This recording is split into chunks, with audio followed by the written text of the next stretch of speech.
Hey everyone, this is Mason Hutchison, and you're listening to Herb Rally, your daily herbal podcast. We come out with new episodes about 5 days a week, so be sure to tune in often. We have over 648 episodes, so feel free to peruse those episodes and you're bound to find something of interest. Our goal is to help you along your herbalist journey no matter what stage you're at. Today's episode is yet another Herbalist Hour interview, and this time it's with my good friend, Steven Yeager. Steven is the Director of Quality and Regulatory Affairs at Mountain Rose Herbs. He also happens to be one of my very first herbal mentors, teaching alongside Howie Brounstein at the Columbines School of Botanical Studies, which we go over quite a bit in this interview. It was really fun to hear some of the stories about Steven's intro to herbalism, how he met Howie and all that, but you could hear all that in the interview, but I just want to say a huge thanks to Steven for joining me and sharing all of his wisdom. We also go over some GMP stuff, which is super important if you're running some sort of herbal product business. And yeah, also you're going to hear like a super goofy intro. That's not typical of these Herbalist Hours, but if you want to get the full effect, check out the video on the YouTube channel. I like throw my hat on backwards and throw on some sunglasses. It's just totally absurd. We just wanted to have a little fun and just to see what Steven's reaction was. It's pretty funny and pretty deadpan. So if you want to see the intro, I'll leave a link to the YouTube video. And while you're there, pretty please go ahead and subscribe to our YouTube channel. We come out with a few videos per week. And so if you like the Herb Rally podcast, you're bound to like the YouTube channel as well. So also want to remind you that if you'd like to join us live for at least the Zoom Herbalist Hour interviews, our schoolhouse, our Herb Rally Schoolhouse members can actually join us live and interact and ask questions and whatnot. So in the Herb Rally Schoolhouse member area, there's a schedule of upcoming interviews, and you can kind of see if you want to join in on any of them. So huge shout out and thanks to our Herb Rally Schoolhouse members. Your support means the world to us, for real. And if you'd like to become an Herb Rally Schoolhouse member, you could go to herbrally.com/schoolhouse and use coupon code podcast to get your first 30 days for free. Again, that's herbrally.com/schoolhouse. Use coupon code podcast to get your first 30 days for free. And I think that's going to do it for me today. Maybe even this week, because I released, I want to say, 4 episodes yesterday. So here we go. Our Herbalist Hour interview with Steven Yeager. Oh, backwards. Oh, here we go. Wow. I didn't know we're going like that. Welcome back to the Herbalist Hour. We talk about all things plants, botany, and herbalism. And today we are joined by an herbalist, botanist, and plant foraging expert. His name is Steven Yeager. He's an herbalist and a plant and a botanist. So let's talk about all things herbalism on the Herbalist Hour. Welcome to the show, Steven. Hey, Mason. Thank you for having me.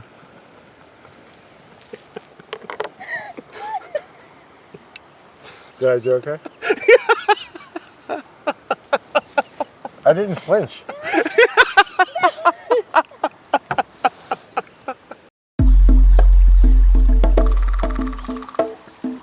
Welcome to the Herbalist Hour. This is where community gather, merging the power of people and the flowers, the sweet and the bitter to the salty, the sour. Umami, it's time for the Herbalist Hour. Welcome back to the Herbalist Hour. Today I'm joined by my good friend, Steven Yeager. And you know what, Steven? A lot of times when I say my original herbal mentor, I consistently say Howie Brounstein. And you actually were a huge integral part of that as well. And I think I end up saying Howie Brounstein for whatever reason, because I know that you think of him as your herbal mentor, but truly you have been incredibly influential on my herbal journey. So Steven was one of my teachers at the Columbines School of Botanical Studies. I also worked with him for a decade at Mountain Rose Herbs. So I just really want to kind of like honor you in that regard. You have been an incredibly influential person on my herbal journey. So I just got to say, welcome to the show. Welcome to the Herbalist Hour. Hey, thank you, Mason. Yeah, I mean, Howie's definitely been my mentor, yeah. And so you're right, you're spot on right there. I mean, he's been my mentor. I met Howie in 1994, and he's been my mentor in my journey in the plant world. Yeah, absolutely. Well, before we get started, I would just like to say thank you to you, Mason, for having me here today and speaking with me, and Amanda, and the Herb Rally community. Thank you all for giving me the opportunity here to speak with all of you today. And And I also want to give gratitude to the space we're sitting on, this oak savanna, Camas Prairie, and the Kalapua tribe who have tended this land for many, many years, and also Mount Pisgah, who continues to tend this land. And thanks for having me. So we've been friends for years now, and I know I've heard bits and pieces of your story, but I would love to hear it in kind of a chronological order, how you went from Philly kid to herbalist living in Eugene, Oregon, helping Howie Brounstein co-own the Columbines School of Botanical Studies for years on end, and then kind of your transition to Mountain Rose Herbs. I know that's kind of a big question, but really I'm just kind of curious about your early days, how you got inspired by herbalism and how that kind of brought you to where you are now. Kind of like my origin story. Exactly. Sure, I could do that. Yeah. I mean, so I was born and raised in Philadelphia, Northeast Philadelphia, born and raised. Go Sixers. Sixers, Phillies, Eagles. Yeah, very sports-oriented culture there, for sure. Yeah, and I still embrace that to a certain amount, to a certain degree. So I was in high school. And like all of us, I think, or many of us, and got to a point where I went to college. I enrolled in Penn State University and had no idea what the hell I was doing. And met some friends who were interested in going to Grateful Dead concerts. And so I met those folks and started to go to Grateful Dead shows, and that got me kind of out of Philly because my parents weren't big on going camping. We weren't very earthy family. We were very in this inner city growing up, and then started to go out into the world and started going camping with my friends. And then starting traveling, and traveled further and further, and then made my way to Oregon. And then when I got to Oregon, on some of these road trips, we'd go on these road trips, we'd go to shows, we'd come back, we'd go to shows, and got to Oregon, and it taught me a lot about just connecting with nature, and just learning how to camp, and learning how to be with the earth, making food with community. And then when I got to Oregon, I guess, so to just kind of snap to bring this all together here, is that I went to Oregon and I fell in love with Oregon. And so like rivers like this, like the Coast Fork of the Willamette, or went up to Mackenzie Bridge, to the rivers up there, and I was like, this is where I would need to be. Like, this is like old growth forest, beautiful rivers. And so then I went back home, and that was the last time I went back home, and said, I need to save as much money as I can, talk to my parents, and say, I'm moving to Oregon. Wow. And so I did that in 1994. I was 21, and I moved to Oregon. And, just trying to make it work, moved to Oregon, didn't have college dropout, didn't have any money, looked for work in restaurants. And I met this man named Howie Brounstein, and he was like teaching herb classes. He would teach these herb classes. He was teaching these. He was teaching his apprenticeship, which we'll get to later. But he was teaching these classes, herbs for the lungs, herbs for the immune system. And I went to his classes, and with my girlfriend at the time, Mindy Lee, and we both went there, and we were like, wow, this is like. It kind of just changed our whole concept of just like what you could learn, And so we learned about plants, and then he's also said that he's offering this. He was offering at the time. He's been doing this for years. He was offering at the time this apprenticeship, where he takes students into the woods and teaches them botany, teaches them Western herbalism, teaches them ecology and how to harvest plants from the wild. And I was like, wow. I mean, it blew my mind, Mason. I mean, I was like, wow, this is like something I never thought that I could learn, and just learning about the earth. And so he made me an offer after I started taking these classes with him that I could be a true apprentice. You know, I could be a true apprentice with him. So then I started working with Howie, and then a couple years later, he offered me a teaching apprenticeship. So where I could learn to, he would teach me how to teach his courses. So then I started going into, you know, the field program with him that he teaches in the National Forest, and just learning how to teach. And yeah, that really, and then it all, you know, and then eventually I taught with him for 10 years, and then eventually I taught with him enough to where he offered me co-ownership of the Columbines School of Botanical Studies, and yeah, and then we created continued to work on the curriculum that he developed, and yeah, we did that together for over 20 years. So when you said you met him, I'm curious how you met him. Was he teaching some sort of like free class at, say, like Tsunami Books or something like that? Or did you like register for one of his classes? Like, how did you stumble upon Howie? So, so it goes back to my partner at the time, Mindy Lee.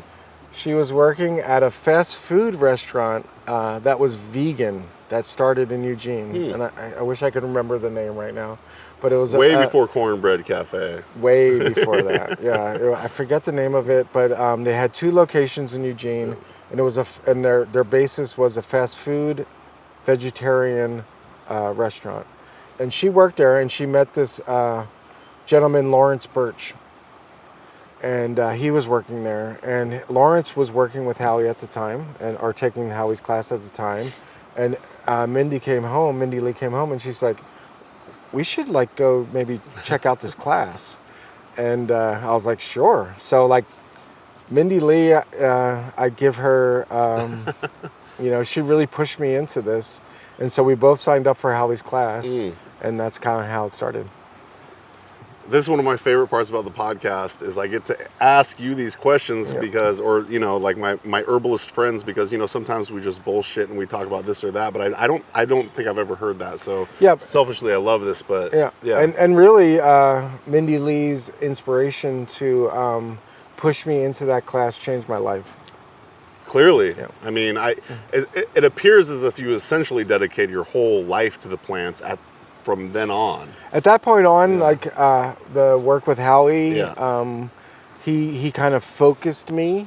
Yeah. I'm just this guy from Philly, right? Yeah. And so like By the way, for context, you had probably a giant beard and long hair at the time too. I did. Yeah. I had long hair down to mine. Yeah. But and Mindy had long hair too. But yeah, she inspired me to. She was the person who introduced me to Howie. And we're still friends together today. But yeah, it was very profound meeting Howie Brounstein. Yeah, because he was speaking things that I had never really thought about before. Yeah. Talking about the natural world, and also talking about how plants interact with humans, and how we can use plants and respect plants and interact with plants to provide us food and medicine. Yeah. That's what we're here for. So I have to know, so the transition of herbal student at, say, Howie School, was it called Columbines at the time? It was called, well, you want to hear that story? Yeah. So it was called the Columbines and Wizardry. That's right. Apprenticeship. Yeah. Which, yeah, I mean, to me, that was like, wow, Columbines and Wizardry. I mean, this is way before way before Harry Potter. Okay. 40 years. But one of the things that I spoke to him about is that we need to change the name of our school. Botanical and not Studies. Because we don't believe, we changed it to the Columbine School of Botanical Studies. And we had this discussion, you know, Seven Song had his Northeast School of Botanical Studies. Maybe we copied him a little bit. Really? That existed at the time? Yeah. Okay. Oh yeah, Howie and Ithaca. There's a lot of parallels between Howie and Seven Song. Sure. Howie might have been doing it a little bit longer, but yeah, there's a lot of parallels. And Seven Song, what an amazing man. Yeah. But yeah, they're good friends, and they still, you know, have these colleague work together. But but it was called the Columbines and Wizardry School of Apprenticeship, Columbines and Wizardry Apprenticeship, and I was like, well, a lot of students who are taking our class, they need to get funding to take this class. And when you put the word wizardry in there, it may not, get the funding that you might need. Right. So we were teaching like hard science. I mean, we're teaching people how to identify plants in a taxonomic key. Mm-hmm. We're teaching people scientific ecology. Yeah. We're teaching people how to be with the plants and learn Western herbalism. So I thought it would be good to change the name to the Columbine School of Botanical Studies, and it sucks we have to legitimize it this way. Yeah. But yeah, that's what we did. So it was the Columbine's School of Botanical Studies at a certain point. Yeah, so you were a marketing genius all those years ago, just to rebrand it. Yeah. I'm very curious how you went from, say, apprenticeship to your journey as like a full-blown teacher. The owner part's interesting, but I'm really curious how you became more comfortable as a teacher, particularly to inspire, say, the herbalist who's looking to become an educator, whether they're already teaching classes or if they want to become one. Like, how did you go from apprenticeship to teacher, and what was that evolution like, if that makes sense? That's a really good question, actually. I was a very shy person. Oof. Yeah, really shy. Yeah. As a teenager, even a young adult, I was really shy. So part of my evolution with working with Columbines is that it gave me the confidence to, let's say the authority. It just gave me the confidence to learn something and then present it to an audience. Yeah. And so I was really nervous at first teaching. Like, you don't know, like at first I was just teaching what Howie told me to teach. Mm-hmm. He was just like, this is what I know. Yeah. This is what you need to present to the students. Mm-hmm. And I did that. And then as the years went on, we started working together and developing a curriculum together where the class started to evolve to not just what he was doing, but a collaboration of what we were doing.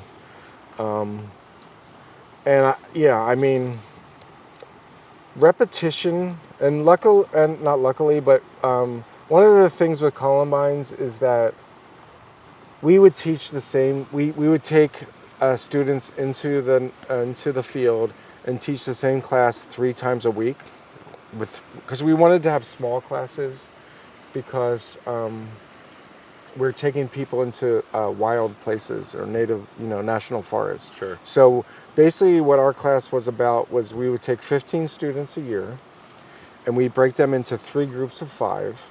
And so Friday, Saturday, and Tuesday, we would take these students into the field, and that was the basis of our curriculum. So I had that luxury to be able to teach the same class each week 3 times. 1, 2, 3. So there's repetition, Yeah. and my whole thing, and we can talk about it later. Sure. Repetition is the key to mastery. Yeah. So that really built my confidence. Yeah. It made me on stage, or for lack of a better word, or it made me out there to present this curriculum to the students, and it just built my confidence. And it's like, I really know what I'm talking about. Yeah. And then it made me present that. And so as the weeks and years went on, I got more and more confident and was able to feel comfortable about what I was teaching. And I guess I would add is that for me is like teaching about what you really experience and what you know, and not what I mean. There's a lot about teaching what you read in a book, or and now these days I guess what you read on the internet. But the basis of Columbines was just really teaching from experience, and teaching like the knowledge I learned from Howie from experiencing, and then what we learned together from having experience. And so that's always been the core of Columbines, and for what I teach is that if I am ever teaching about something that I have not experienced or I have not done, I always preface that. I always say, I read this in a book, or I saw this online. But with the Columbines, it was a lot about like, this is what we've been doing for 20, 30, 40 years.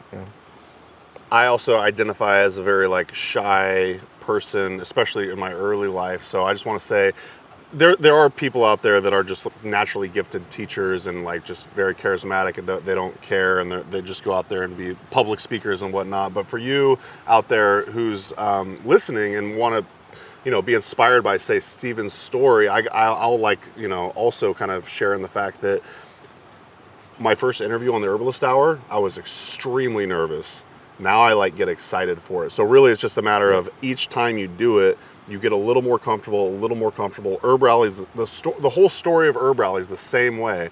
Just start small, make progressive increments, and just get better and better and better. And I just want to say that for the person that might have a lot of herbalism knowledge that they want to share, I think it's really wise just to start extremely small. And then just like you said through your story, repetition is the key to mastery. Just do it over and over again. The nerves are going to be there at first, but eventually you're going to make the leap to wow, I'm less nervous and more excited. So like for this conversation today, I was extremely excited to talk to you and get to know you more in that regard. So, well, can I follow up on that? Yeah. I think that's great. Thanks. You really summed it up really well. Yeah, for any new teacher, and there's some that just are great at just doing it. For me, it was a struggle. Yeah, Howie. Yeah. How do you get up there and you have to tell them to shut up? But for me, it took a lot of doing it to make me feel comfortable. And that's what I would encourage new teachers to do. If you don't feel comfortable being out there, the more you do it, just trust your knowledge and just keep doing it, because, that's there's something about just doing it again and again from a genuine and from your heart that that's solid. Yeah. A lot of times you realize it's not that bad. Like it didn't kill you. You're fine. You come out on the other side like, oh, I'm really proud of this work. I do want to say I had the privilege of learning from you, and I want to say the first class I took was 2011, and so by that point you were already teaching, I don't know, 20 years. Is that an overestimate? 1997 was when I first started teaching with Howie. So like 14 years. Yeah. So I got Steven at you were well versed at that point. You and Howie already had all of this shtick. You had a whole shtick. And to this day, I still remember say Ommelaria cerasiformis and it's Osoberry? Osoberry. Yeah. How does the berry taste? Oso. But okay, so I know you through Columbines School of Botanical Studies as one of my primary instructors, which we could get to later. You're no longer an owner there, but you're coming up on 2027. That will be your 20-year anniversary at Mountain Rose Herbs. I know you a lot. Yeah, I think you started maybe when I was 35. Yeah. I don't know the years as much as the year of my life. Yeah. Sure. Yeah. Well, regardless, I'm 50 now. You've been at Mountain Rose for a long time. I'm curious about your origin story, say at Mountain Rose Herbs. I want to say you started in customer service. I'll let you tell the story. But now you're director of quality control. But yeah, I'm just curious, what was your evolution like there at Mountain Rose Herbs, and what are your current roles? So this is kind of a complicated question. So I had been working with Columbines for since I was 21 to I was 35, and eventually I got to the point where I'm not making enough money to survive. Sure. and then Mountain Rose moved to Eugene. I was making enough money to survive. That's probably an overstatement. I wasn't making enough money where I felt like, where am I at in my career? Where do I need to take next level? Columbines was kind of seasonal work. So we worked in the spring and summer, and then the fall and winter. We had an herbal business, but that was kind of, because Columbines had a whole tincture business and we had a smoking mixture business.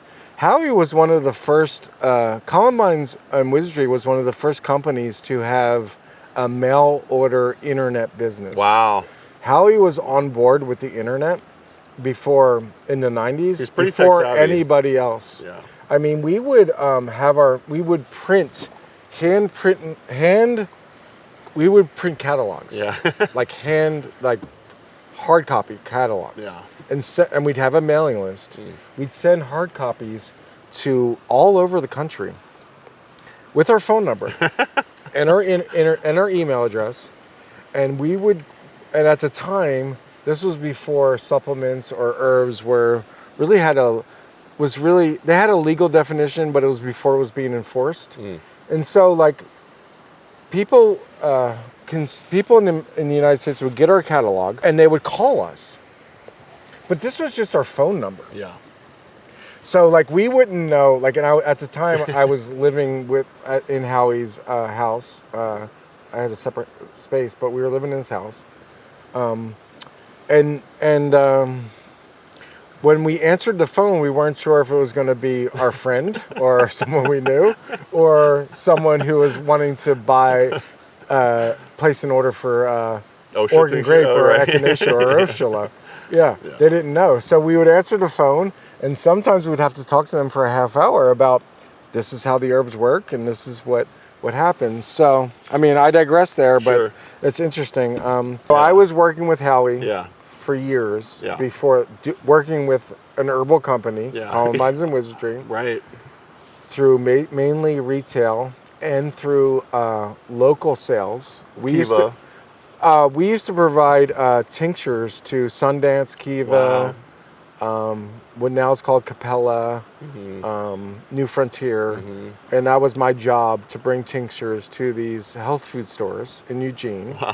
And it was like, it was good business. You know, we made it supported us beyond our teaching. So we taught in the spring and summer, and then throughout the year we would make tinctures and then sell them to these local health food stores.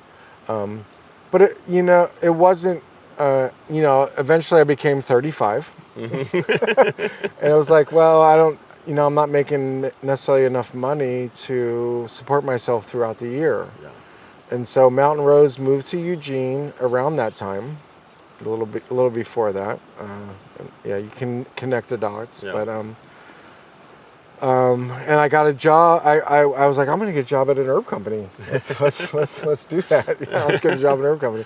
And they hired me as a customer service, answering phones, and that was fun. I mean, I worked there. We had 3 or 4 customer service people answering phones at the time, and I was really excited to answer as many calls as I could. And I would talk about herbs. I got to talk about herbs, and the regulations, there wasn't too much at the time as far as being enforced. And I did that. And then 2 months later, Sean really wanted to start a lab. Sean, the owner of Mountain Rose Herbs, wanted to start a lab. He was really thought that having a food safety lab where we test for microbial contaminants, identity testing, and just legitimizing, I don't know, maybe it's a bad word, but just he wanted to have a lab to make sure that we were providing a safe and effective product to our customers. And so at the time they had one lab manager who had some things that she needed to depart from, and they hired me. So I guess I was in the right place at the right time. Sure. And I became the lab manager, and now I'm director of quality and regulatory affairs at Mountain Rose Herbs, and and the whole industry has grown from there, and there's a lot of complexities and nuances in that, but that's how I guess to answer your question, I think that's how it got going. So the Herb Rally audience is full of herbalists, product makers, that kind of thing. And I know one of your specialties is, say, GMPs, good manufacturing processes, practices.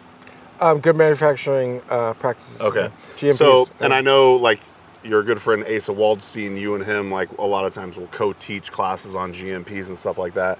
So I'm just curious, just to provide some value to the Herb Rally audience, are you able to give any sort of, like, say, quick tips or tricks on what they might be looking into? It doesn't need to be your full-on 2-hour keynote or whatever, but at least a good starting point for some of the herbal product makers out there to be considering GMPs, or any advice surrounding that. Absolutely. Yeah, that's a really great question, and something I'm very passionate about, because my background, and maybe we haven't gotten that, but is within small business.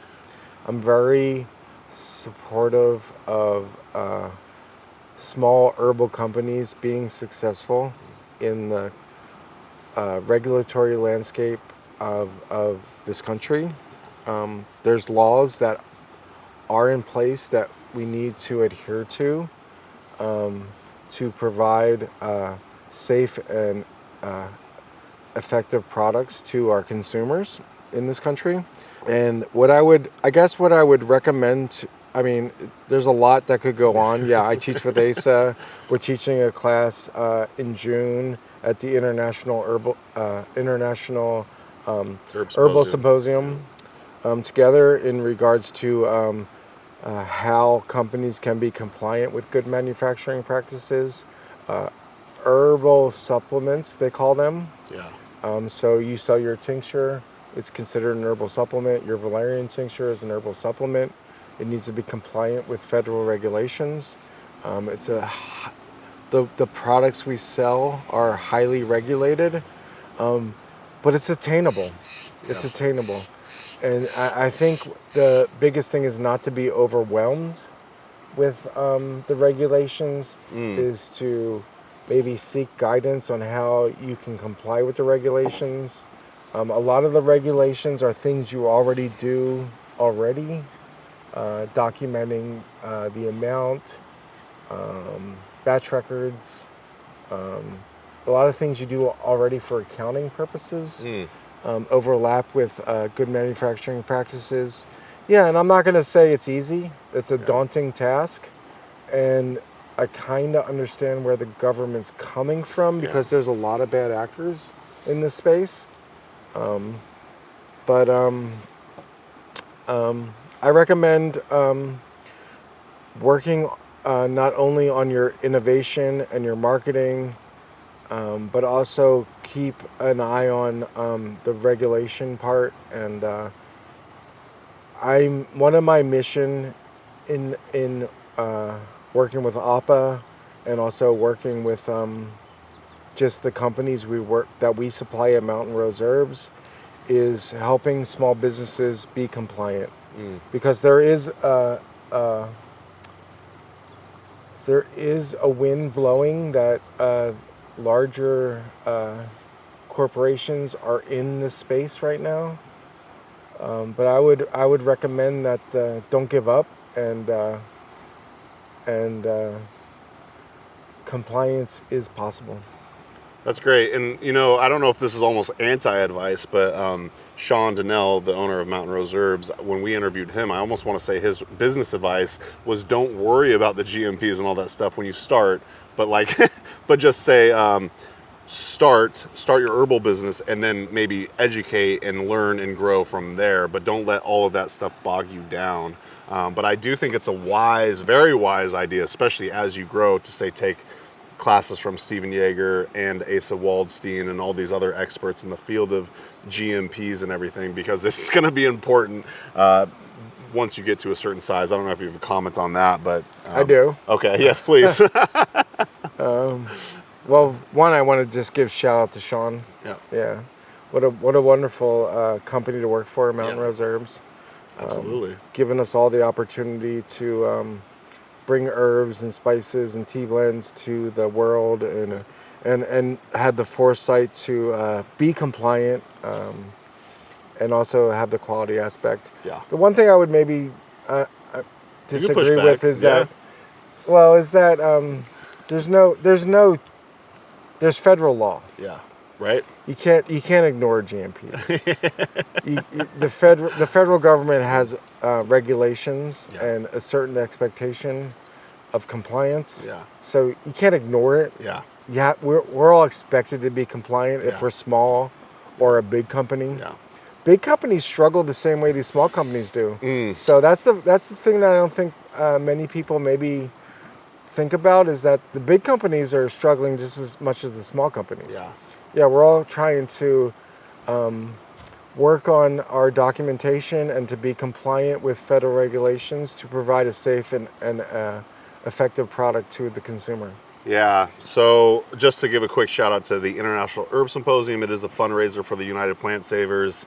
That's coming up this June. I think this will be released by that point. But at the very least, Steven and Asa are always teaching on the subject. The resources are out there.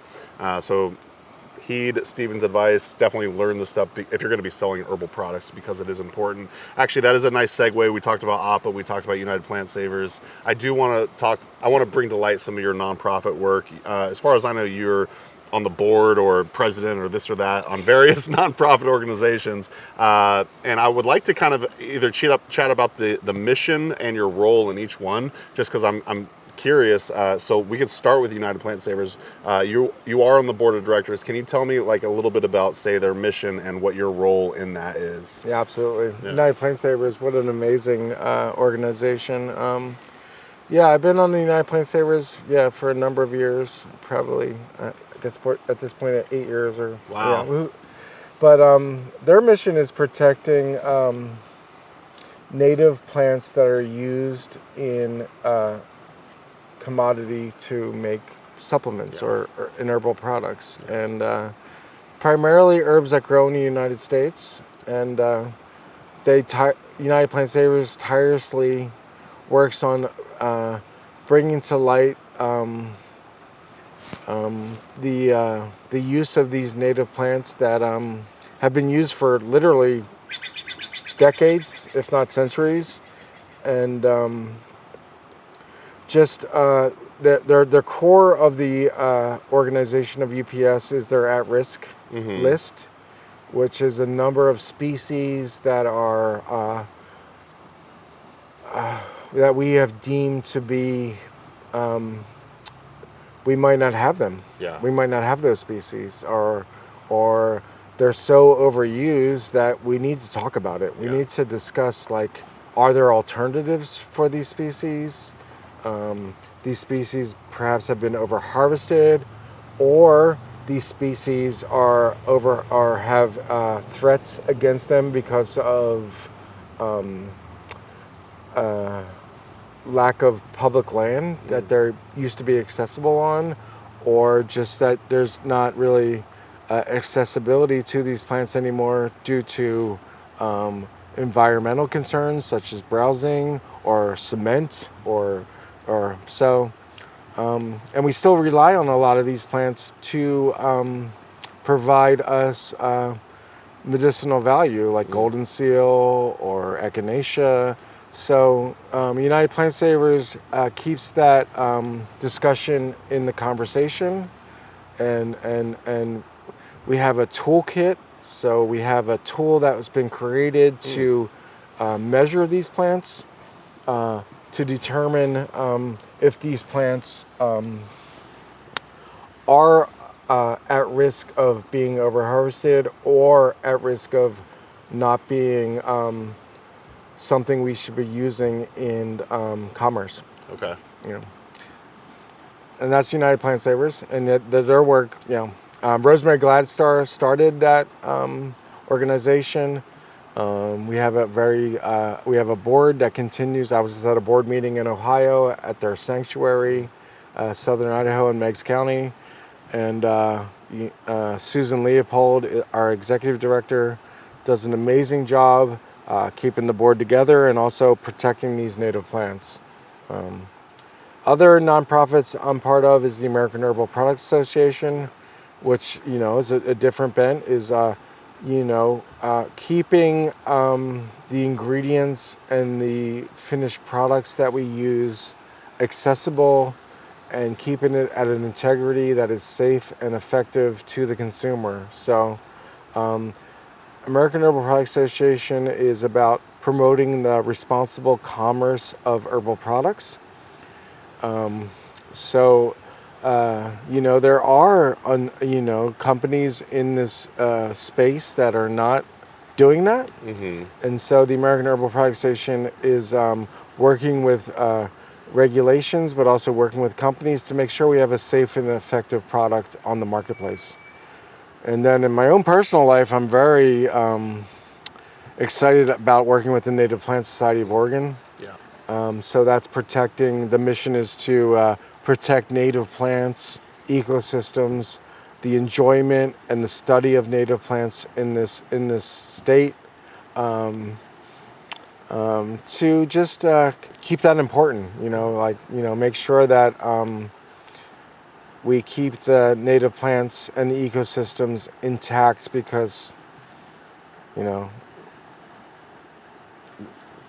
that's what we think needs to keep the survival of the ecosystems too. Yeah, you wear a lot of different hats, and it kind of all ties together in a lot of ways, and it's very impressive. I don't know how you find all the time to do it. I will say big ups to Mountain Rose Herbs, because I know that they're very passionate about you maintaining a lot of those relationships and doing the work in those nonprofits. So. Yeah, well, we should probably also give props to my wife, Christine Rice. Amen. Because Hi, Christine. Hi, Christine. Yeah, because she also allows me to pursue these endeavors and protect the plants and the ecosystems, and just she's also in the herbal industry. She also works at Mountain Rose Herbs, and this work is tireless, but also important. Yeah, and if we're lucky, there will be an interview with Christine as well, because I know she's an herbalist in her own right, so I'm looking forward to having that conversation. She's a much better interview than me. You're doing great, Steven. Oh, good. I'll sit up straight. Okay, so this question was submitted by the Herb Rally audience. This is one of our classic Ask an Herbalist questions, and I thought you would be a good person to ask. What does the herbal industry need most right now besides more herbalists?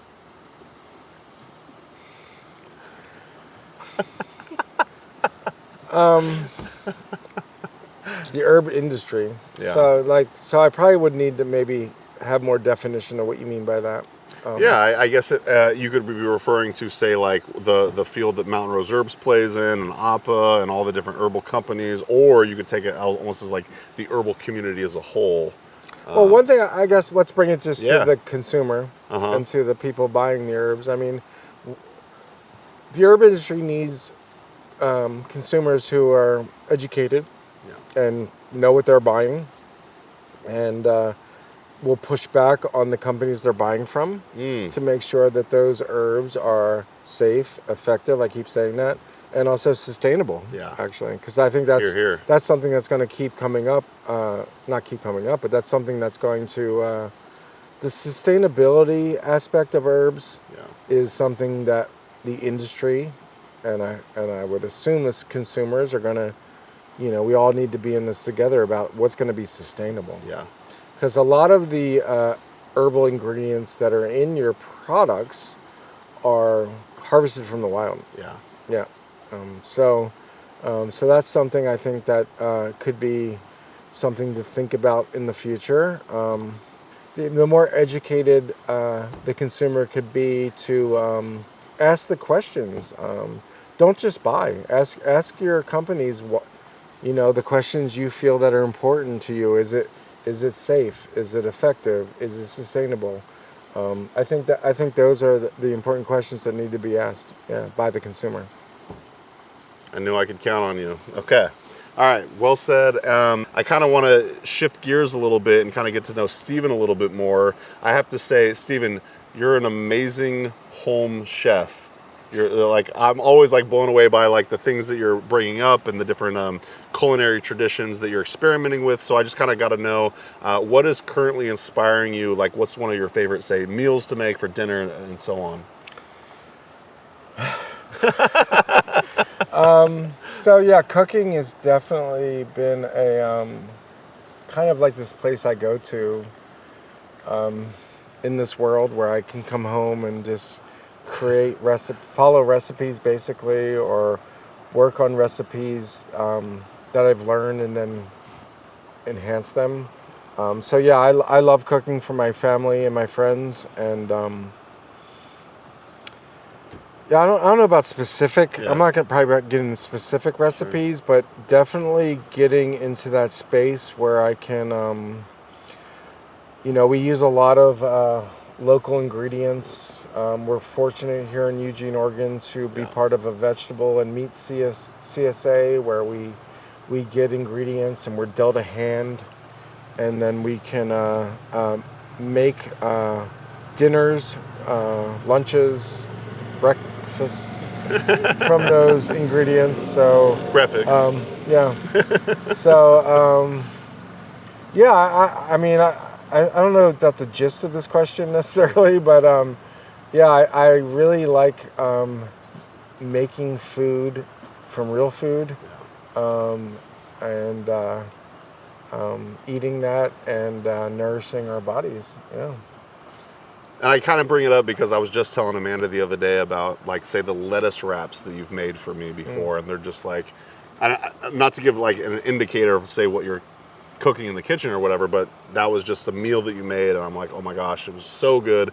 You're very experimental, and I want to say, like, you've used, say, Szechuan peppers and stuff like that, and yeah, you're always learning and creating and making, like you said, for your friends and family. Like, every time I go over there, I feel like there's like this smorgasbord of just amazing food there, and I just feel so lucky to be your friend in that regard because, oh my goodness, yeah, you make some amazing stuff. I was going to ask, are there any current cookbooks that are inspiring you or that you want to, say, recommend to the Herb Rally audience? Yeah, there's, well, first I would say is that, yeah, I do like exploring multiple different cultural foods. That inspires me. Yeah.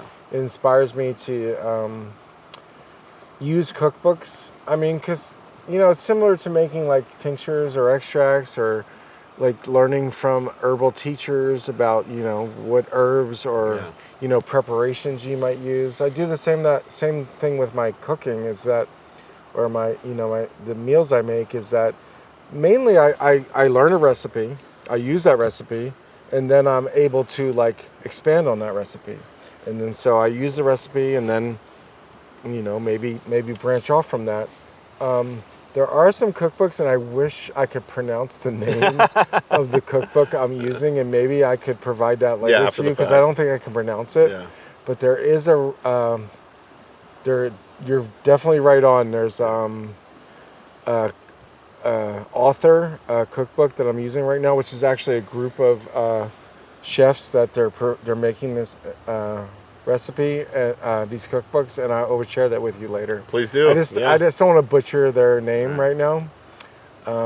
But yeah, I do buy a lot of cookbooks and actually learn from those recipes, and then when I learn those base recipes, I then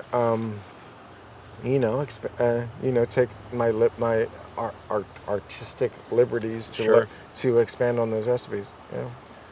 So if you're listening or watching, it'll be in the YouTube show notes or the podcast show notes.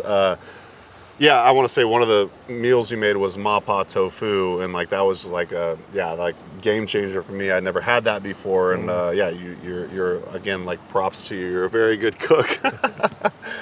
So you're a very good eater. So is my daughter. Yeah, I'm one of the best. Your daughter Amelia is very good friends with my stepdaughter Sophie. That's right. Yeah, that works out because we can, like. But usually you cook, I eat. Yeah. Usually they like the pizza that we make, but right. Very good. Thanks for sharing.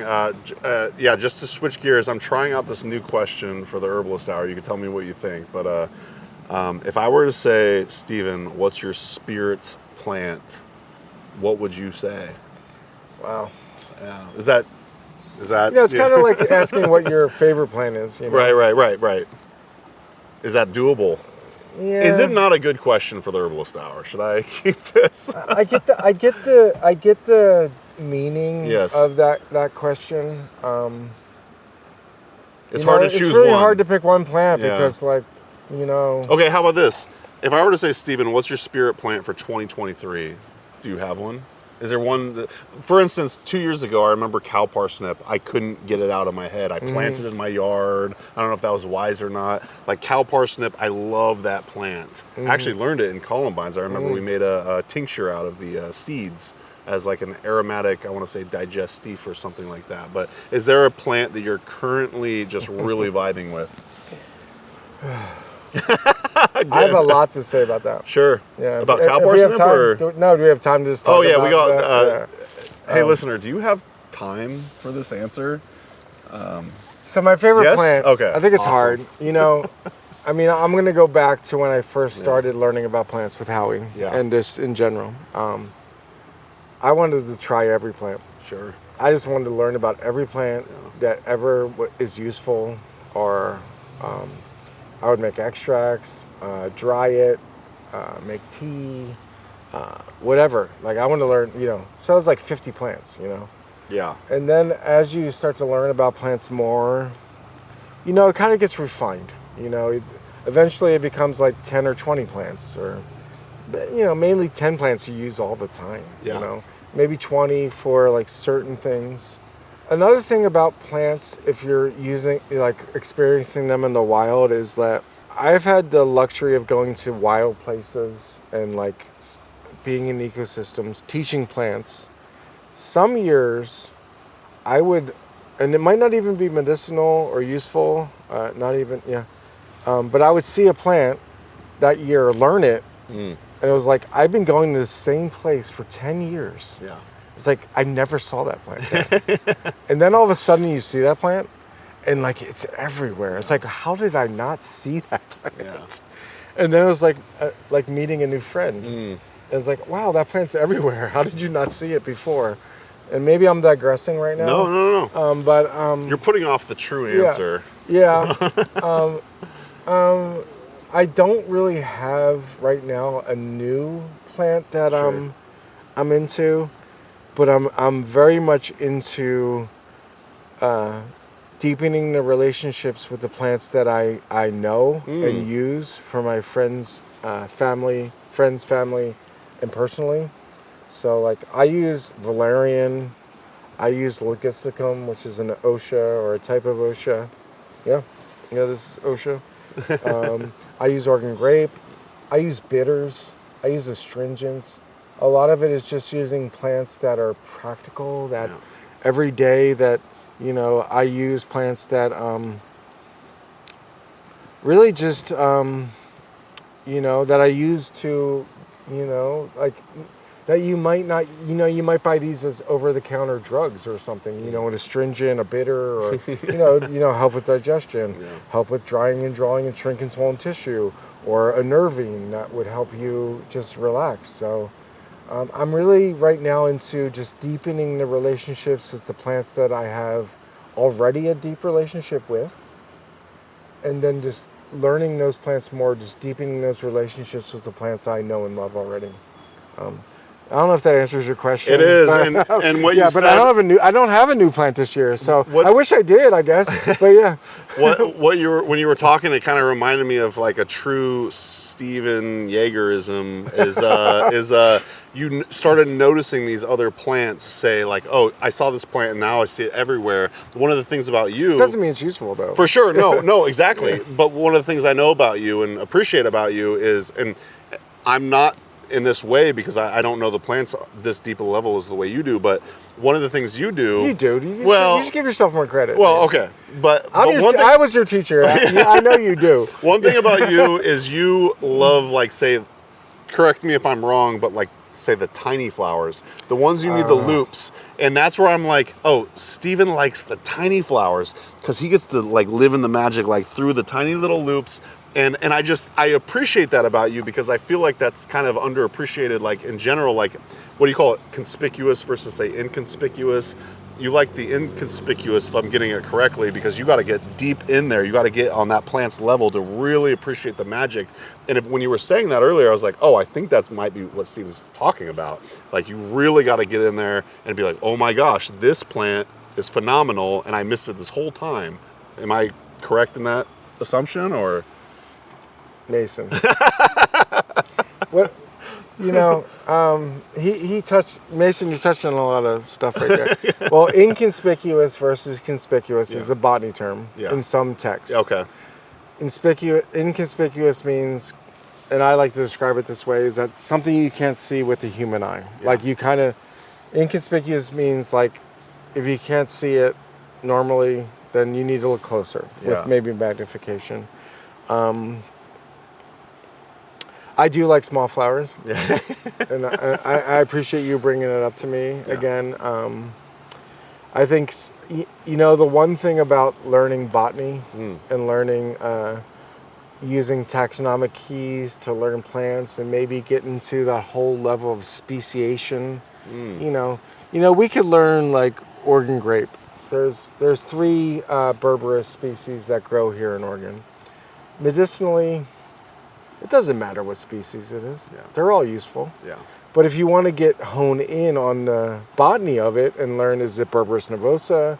Is it Berberis aquifolium? Is it Berberis repens? Oh. So then you need to look closer, like what you were saying, like where I geek out on like learning, like, how many leaflets does it have? Yeah. What are the venation in the leaves? And so I guess, and I don't know if I'm answering your question, but one thing I love about botany is that it forces you to spend time with the plants. Force might be a word. It like encourages you to spend time with the plants, look at them, and learn what species it is, and then you appreciate them as individual beings. Yes. And then you could throw that all into the medicinal uses and the herbs of that and the uses of that. But and that's one thing that Howie and Columbines teaches people what to do, is that to just sit down and take a breath and actually just look at the individuals that the plants you're looking at. Yeah. You know, like appreciate them as individuals and that these are species, if you want to put it in the science construct, or stop and smell the roses, right? That's right. Go get a loop and look at some tiny flowers. So speaking of tiny flowers, the Jerry Garcia band, the Jerry Garcia band has a song called "Don't Let Go," and it makes me feel a certain type of way. I love it. I can't claim to be a Deadhead or a Jerry Garcia fan per se. I like it, and I like listening to it with you. But don't let go. Makes me feel a certain kind of way, and stop singing it, Steven. 6 o'clock. But don't let go. Don't let go.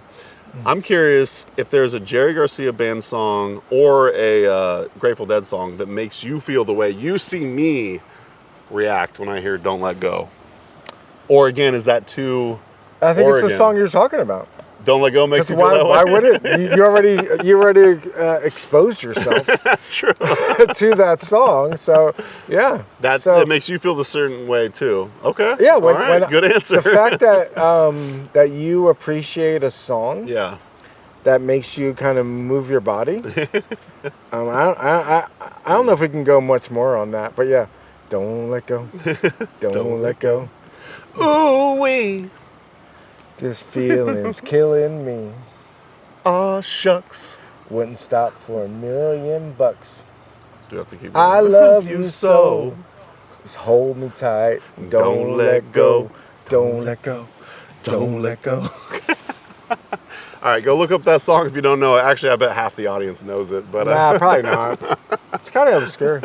Is it? JGB. Okay, JGB. Aaron probably knows it. Aaron Dietrich. Yeah. Okay. Yeah. All right. Love that guy. All right, good. Ben Zappin probably knows it. Ben Zappin. Yeah. I bet you Susan Leopold even knows it. Yes. But they're all my friends. Yeah. Hi. Yeah. Well, good. I think we've reached the part of the interview where we're going to... Pinnacle? Yeah. We're the penultimate pinnacle. That's the next to last, I believe the definition is. Yeah. Where's the cards? I mean, it's Saturday. Yeah, that's right. I'm ready to move on. So we reached the random point of the show. We call this my favorite part. We call this the Let's Get Deep Friends Edition. Oh, geez. You know how good I'm at this? And I'm going to choose a random card, and the rules of the game Just are... one? We could do as many... Me and Sean and I did, I want to say... Just one? 2 to 3, maybe. I could do 10. All right, well, whatever you want to do. And you and I both have to All right, answer let's go. because we want to get to know Steven Yeager a little bit better. And this is... What is something now considered outdated that you wish would come back? I have a good answer, actually. Outdated? Yeah. That I wish could come back? Yeah. you want me to say one? Yeah, you start, and then right. I'll follow up. So I don't want to put Amanda on the spot, but I really like when she wears her bell bottoms. Yeah. And that's probably considered outdated, but I do like when she wears those. And I just wish they were a little more fashionable, if that says anything about my hippiness. Yeah. One thing I would appreciate more that is outdated. Outdated is kind of a. It's kind of got a derogatory. Not derogatory. It's kind of. I don't know what's outdated. Yeah. I mean, I think just more human connection. You know, just more like let's just talk. You know? Let's just not get online and not just have like responses on. Let's have conversations again. You know, and I think the internet is still doing that, but let's have time to just like respond to someone's question or response, or let's just not like present something, the internet responses, but let's have like a discussion. Let's have a proper discourse. Let's have a proper discussion of what our beliefs are and what the questions are.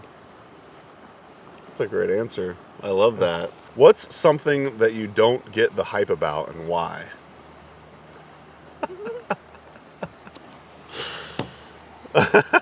You want to do another one? Cell phones. Okay. Yeah, enough said. Mine is the Love is Blind show. It seems to be popular, and I don't get it, but maybe what? I have no idea what he's talking about. Oh yeah, there's a show called Love is Blind. I think it's popular, and I don't understand the what all the fuss is about.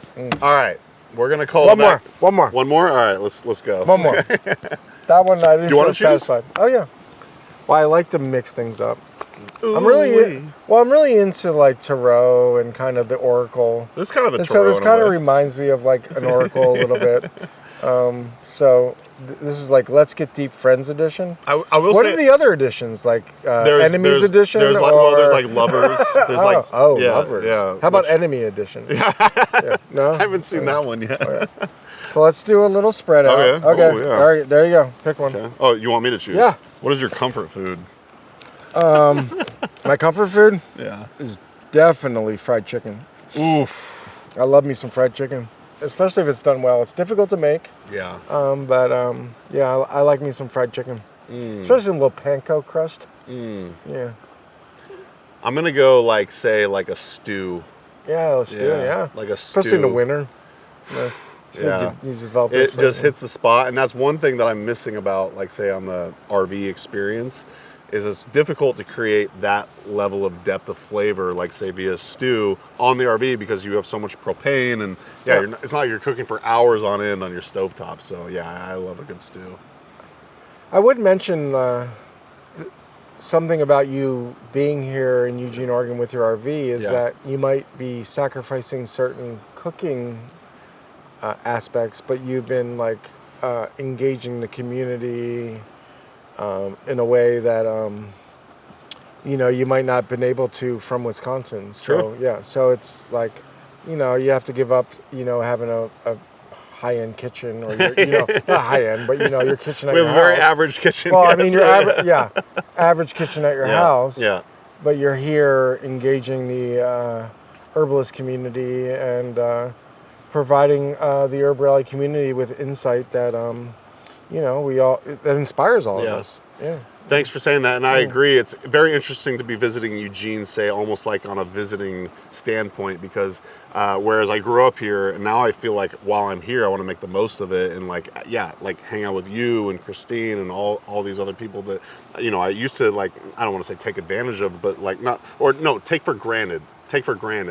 So right now I'm really appreciative that you took the time to be here with all of us, because I feel honored and blessed to be in my hometown on the Coast Fork of the Willamette, River, and just get to spend time with you and like learn more about your story, because like I said, we bullshit and this and that, and it's just it's nice to bullshit. It's all good, but like to get to know your story more, your passion, why you do what you do, and that kind of does lead us to our last question, which we've been asking every guest. Well, can I add to that real quick? Please do, yeah. Well, I also, before you ask the last question, I just want to like emphasize the importance of Herb Rally and just what the work that Amanda and you and Herb Rally and the community of Herb Rally that's like participating and watching these